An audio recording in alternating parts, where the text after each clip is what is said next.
Making money with Godot, an open-source game engine, involves creating and monetizing games or applications. Here's how you can earn. Create and sell games. Use Godot to develop games for platforms like PC, mobile, and consoles. Once your game is complete, you can sell it on platforms like Steam, itch.io, or Google Play.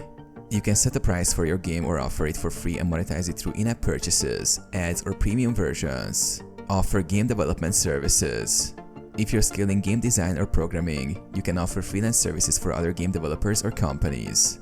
Many developers seek assistance with coding, artwork, or game mechanics in Godot. Create and sell assets.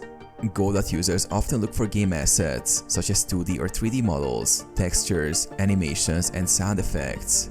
You can create and sell these assets on marketplaces like itch.io, Unity Asset Store, or OpenGameArt. Teach game development. If you're experienced with Godot, create and sell online courses or tutorials. Platforms like Udemy or YouTube are great places to reach learners interested in Godot game development.